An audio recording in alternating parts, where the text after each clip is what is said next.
let's start with this sort of bazooka that came out from Japan. Yeah, it is the story of the day. As I said earlier, it's a little bit of Milton Friedman combined with Paul Volcker. Friedman said inflation's a monetary phenomenon. You need more money in the economy, so that's what they're going to do. And as Volcker did, they're going to target the money supply instead of interest rates. To put it in perspective, the Fed has been adding no more than about 0.5% of U.S. GDP in its QE. Japan's going to do more than a percentage point a year. So they're doubling the amount of stimulus per capita in Japan from what the Fed is doing. And it's interesting to get this simultaneous press conference right now from ECB President Mario Draghi talking about what options, taking a lot of questions from reporters, not doing anything. He does say that the ECB stands ready to act and suggests that they're having thoughtful conversations about what they could do.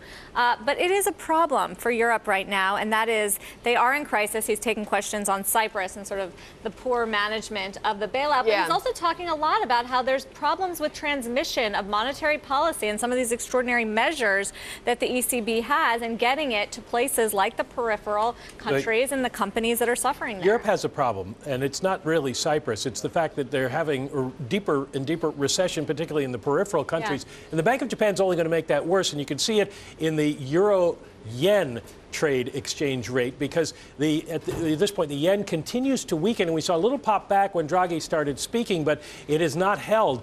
That's going to make it worse for European companies trying to export to Japan. It's also going to affect U.S. exports. The same thing's happening with the dollar-yen exchange rate, and we're seeing a lot of money now flowing into U.S. bonds because people are getting out of the Japanese security because the Bank of Japan is going to buy it all up. How is this going to affect the Fed, if at all? It's a good question, because the Fed is already sort of all in. And the Bank of Japan is emulating almost the Federal Reserve in terms of an aggressive quantitative easing strategy like this. They are doing it at a faster rate, double the rate, expanding the monetary base than the Federal Reserve. The Fed is all in. The Bank of Japan is now pursuing aggressive policy. Right. And in this world of currency wars and competitive devaluations, it puts the ECB President Mario Draghi in a tough spot. He's just taking questions, trying to sort of dodging questions. It's amazing how little central bankers can say in so many words. The QE fix is going to stay. I want to just stay with Europe for a moment and get your guys' take on this. German Chancellor Angela Merkel trying to escape. She was trying to escape from the region's economic troubles by taking a vacation on an Italian island. You can't blame her, but she could not escape controversy over Europe's debt crisis, even as she tried to relax in a swimming pool.